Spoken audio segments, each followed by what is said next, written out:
एक हा हा हु नाम के दो तपस्वी थे।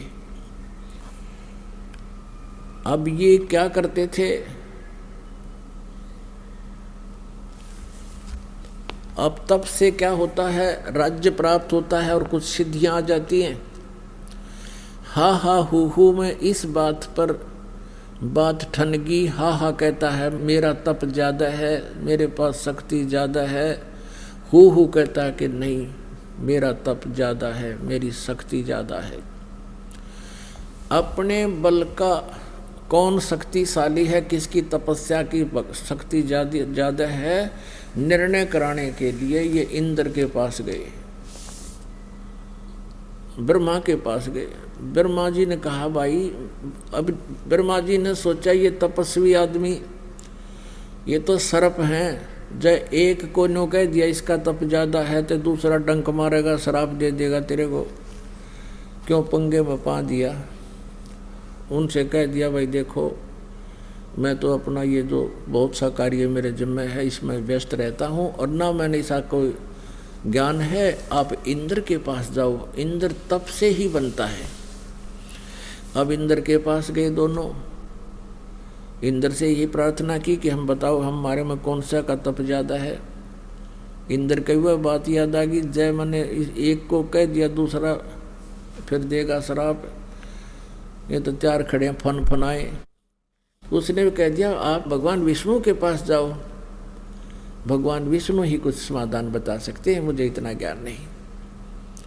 अब विष्णु जी के पास गए, यही प्रश्न रखा, यह बात विष्णु जी के मन में आई। एक को कह दिया दूसरा त्यार खड़ा है तो तुरंत डंक मारेगा, श्राप देगा, क्योंकि वो पहले नारद के श्राप से दुखी हो रहे थे। तो उसने कहा देखो भाई मुझे इतना ज्ञान नहीं है, भगवान शिव जी तप ज़्यादा करते हैं, वही बता सकते हैं। उन्होंने शिव जी की तरफ दिखा दी वह बीमारी। अब फिर शिव जी के पास आए, शिव ने कहा, शिव से ये प्रार्थना की,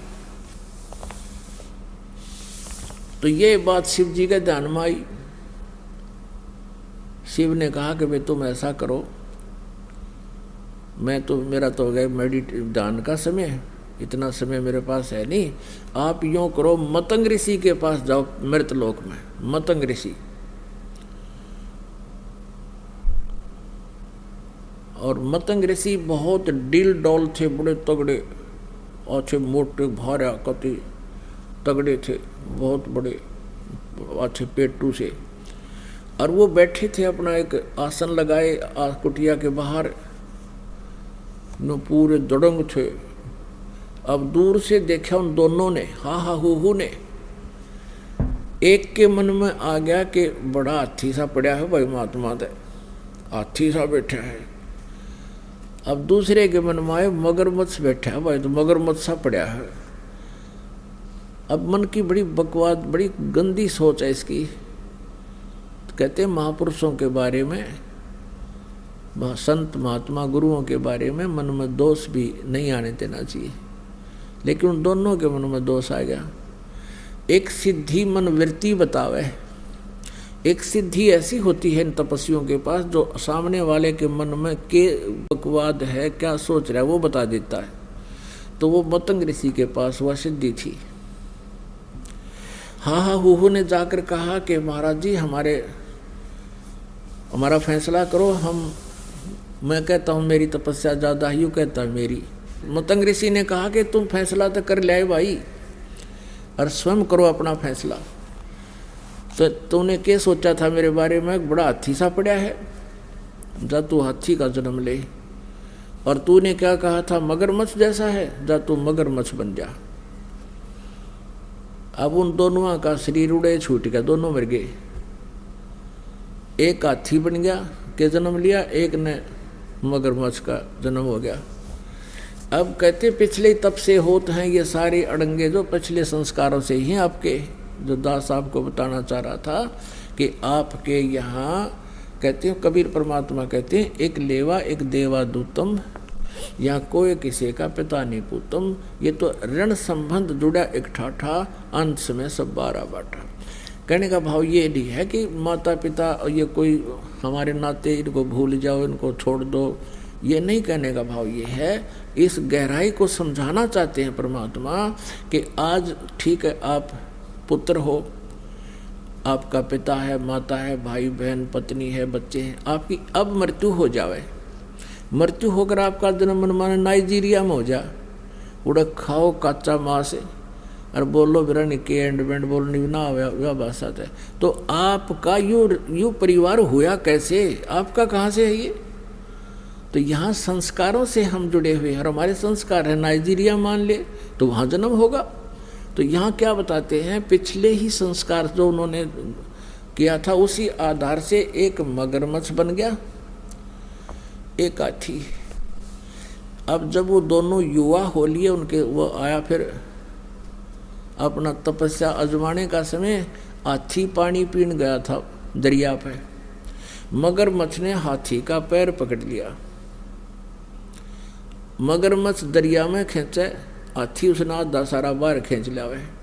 कभी वो हाथी को खींच ले जा, कभी हाथी उसने बाहर, ऐसे कहते हैं 10,000 वर्ष से भी अधिक समय तक ये ऐसे अपना वो खींचातानी करते रहे। शाम के समय छोड़ दें, वो अपना चारा चरा में, सुबह आते फिर हाथी पैर पकड़वा देख ले, पकड़े न देखूँ, और मगरमच्छ उसने फिर घसीटे, वो उसने घसीटे।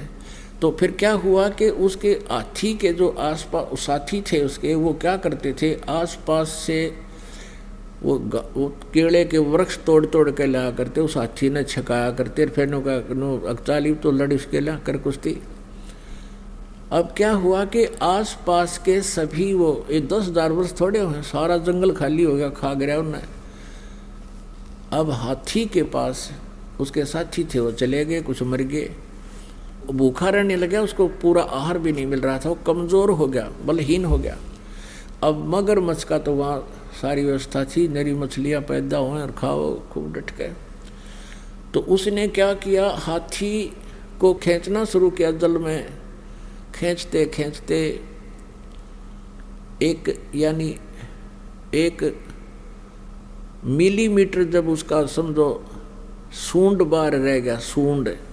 अब हाथी का श्वास सूंड में के माध्यम से आता है, हाथी सारा चला गया और सूंड का समझो जल में जाते वो डूब मर जाना था उसने। तो उस समय हाथी ने परमात्मा याद किया,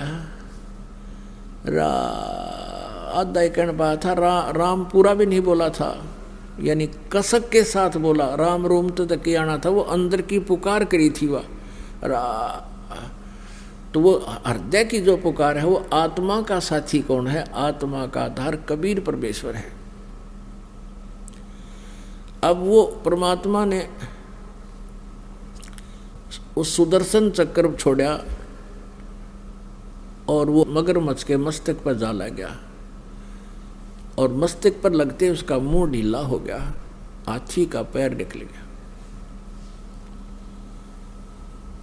अब परमात्मा कहते हैं सौ छल सिद्धर मैं करूं, क्योंकि यहाँ ब्रह्मा विष्णु महेश जी की महिमा बहुत अधिक है, और इसलिए परमात्मा चाहते थे कि इनमें आस्था बनी रहे, ये किससे न भी जाप करें, लेकिन इनको मिल रहा है प्रारब्ध ही, और दे रहा है वो पूर्ण परमात्मा कबीर ही, परम अक्षर ब्रह्म ही। जैसे गीता जी अध्याय नंबर 15 के श्लोक नंबर 16 और 17 में 3 प्रभु बताए हैं, 3 पुरुष। एक सर पुरुष ये 21 ब्रह्मांड का स्वामी ब्रह्म है, इसको सर ब्रह्म भी कहते हैं, और एक अक्षर पुरुष है, ये 7 संग ब्रह्मांड का स्वामी है, और तीसरा ये परम अक्षर ब्रह्म है, परम अक्षर पुरुष है। गीता जी अध्याय नंबर 15 के श्लोक नंबर 16 में कहा कि ये सर पुरुष और अक्षर पुरुष तथा इनके अंतर्गत जितने भी प्राणी हैं सभी नाशवान हैं, जीवात्मा किसी की नहीं मरती। फिर 17वें श्लोक में कहा 15वें अध्याय के गीता जी में कि उत्तम पुरुष है तू अन्य परमात्मा इति उदाहरते, ये लोक तरमावि से विवर्ती अब ईश्वर है, कि उत्तम पुरुष श्रेष्ठ प्रभु तो इन दोनों से कोई अन्य है, जो सरपुरुष और अक्षर पुरुष है वो परम अक्षर ब्रह्म है, और वही परमात्मा कहलाता है, और वही तीनों लोकों में प्रवेश करके सबका धारण पोषण करता है, यानी सबको कर्माधार से भी वही दे रहा है। या भूल ईब मिटेगी, हम जो इनको ब्रह्मा विष्णु महेश जी को ही क्रेडिट दिया करते थे। अब आपका कंसेप्ट क्लियर हो जाएगा। तो ये परमात्मा ये चाहते थे कि कलयुग तक जो ये पीक टाइम भक्ति का आना था ये अब चल रहा है, इस तक ये भक्ति की आस्था, परमात्मा की सतिथि, परमात्मा की महिमा इन भक्तों के, श्रद्धालुओं के हृदय में जची रहे, ताकि ये भगवान को ढूंढते रहे। और फिर इस समय के लिए परमात्मा ये सब कार्य करते आ रहे थे, वो महिमा के भूखे नहीं है। तो जो विष्णु जी का पुजारी था उसको विष्णु रूप में दर्शन दे दिए और आके कहा चल भाई हाथी छोड़ शरीर, तेरे को स्वर्ग ले भेज देता हूँ। तो उसने, मगरमच्छ ने कहा प्रभु हम लड़ाई तो दोनों ही कर रहे थे, या तो 148-149 दोनों आप लाग रही थी, आप इसको मोक्ष क्यों कर रहे हो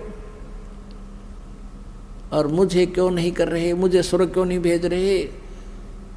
तो भगवान ने परीक्षार्थ कहा भाई इसने तो याद किया, भगवान ने बोला जी यूँ याद करे था और मेरी भी आस्था उस समय भगवान में थी, जैसे जब इसने कसक के साथ भगवान याद किया, पर मैं अभिमानवश छोड़ नहीं पा रहा था, आपकी याद मुझे भी इतनी आ रही थी।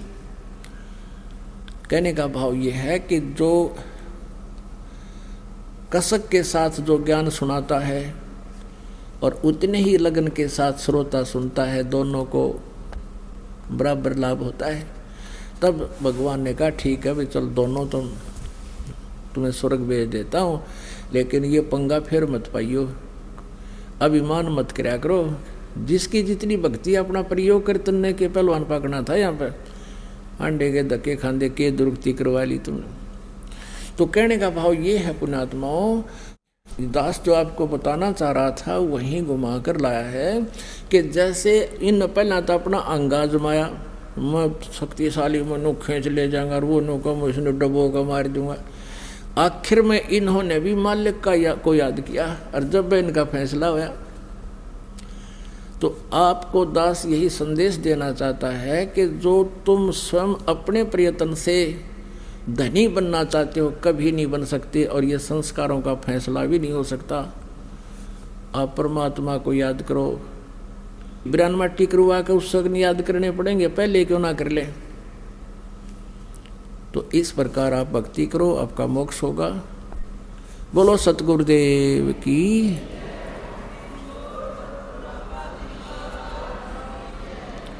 ये अनमोल ज्ञान जगत गुरु तत्वदर्शी संत रामपाल जी महाराज के सत्संगों का अंश मात्र है। संपूर्ण आध्यात्मिक ज्ञान के लिए सुनिए संत रामपाल जी महाराज के मंगल प्रवचन।